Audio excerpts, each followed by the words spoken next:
as well as mental exercises,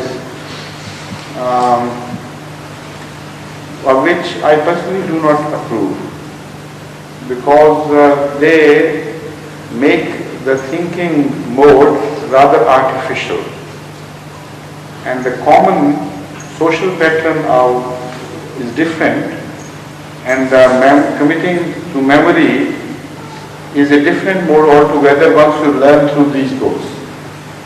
And sometimes it does much more damage to you than any good.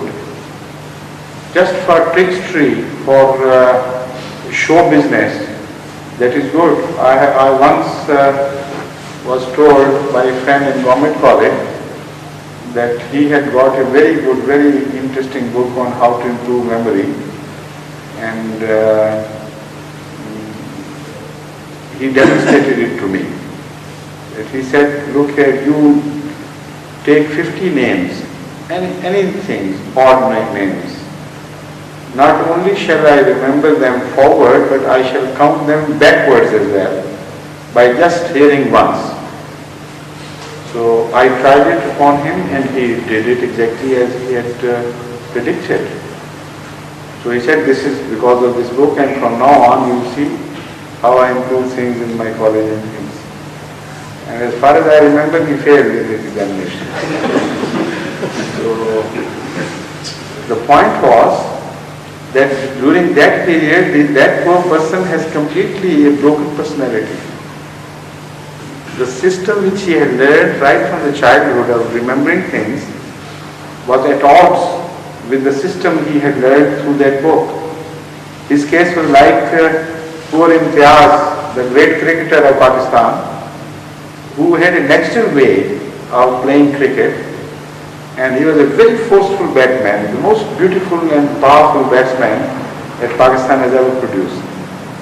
And he could muster runs in a matter of minutes, while others would take an hour for that number of runs to be collected.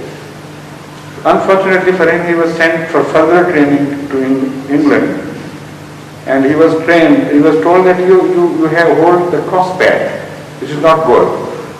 So this is the perfect way of holding the bat.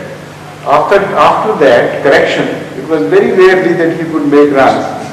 People could go out of his love to watch him, but the performance was much poorer and below the Imtiaz which we had known earlier. So this is what happens sometimes by artificially improving things and forgetting your own natural born style. In memory, this can happen. For instance, that was a small trait of memory that didn't improve my memory anyway. When I learned that trick, I could immediately do that. But I found that it started interfering with my memory, so I left it.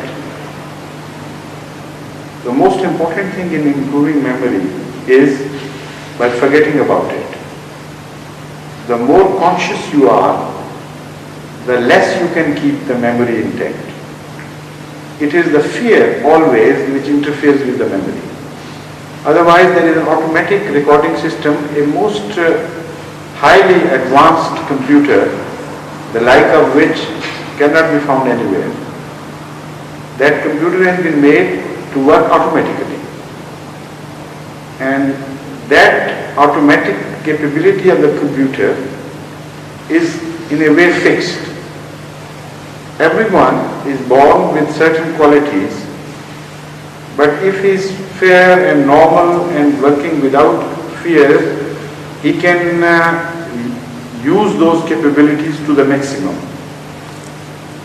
But if somebody tries to artificially improve things, I think more likely it is that he would get damaged.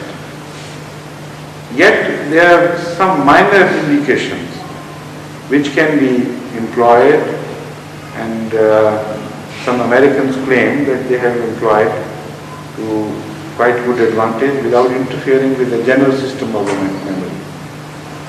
For instance, some people have a special drawback in certain regions of memory. Some people cannot remember names. Some people cannot remember the titles of the books, but remember the subject matter very clearly and in detail. Some people cannot remember the events as much as names. Some people cannot remember the numbers and so on and so forth. So, many systems are devised by some American jugglers to improve memories on all these heads. For instance, telephone numbers. How can they be remembered? Now, first you have to think from 1 to 9 numbers and give each number a particular letter. For instance, 7, if it reminds you of L, inverted L, you call it L. And get yourself familiarized with each letter so much so that it begins to come to your mind automatically. Then transfer the numbers to those letters and make a story out of that. For instance, if the letter C stands for O, or O would stand for O, let's call some other thing. C stands for, let's say, 3, or E would be better for 3, alright.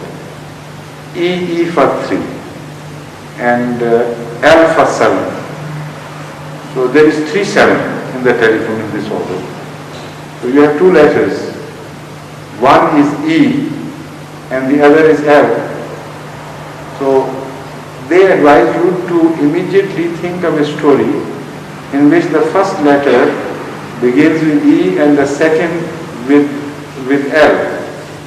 Now, you know you have to pay quite some attention to this and think hard for some time. And instead of doing that, if you just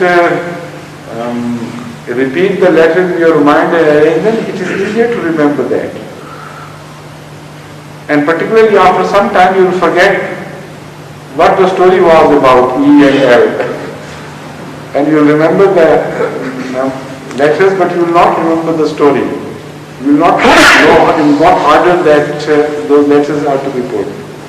So they are just playthings. I have experimented on these things and I've got a few books on memory improvement, but ultimately I rejected them as artificial, meaningless. The best answer to your question is that be natural. Nothing is better than that. Don't be under stress. And we know that Hitler made use of this and put it to a good employment during his preparation of scientists for Germany, rapid preparation. What he did, what it was advised to him by some very intelligent scholar of Germany, was that most people who appear in the examination with the examination fear, they remember things for a while under pressure and tend to shed them the moment the pressure is relieved. And because of the pressure, it is again very difficult for them to remember things. So we lose many an intelligent student who could otherwise have learned much more if he were not milled through the stress of the examination, and he was not, if he were not remembering things under pressure. So the system he advised was that do away with this system of examination. Rather increase the number of books. Because he said if you have to memorize the whole book, what you have to do is that for one book you have to spend sometimes 100 times as much time. Then you would casually read the book and forget about it. So according to this advisor of Hitler, what happens is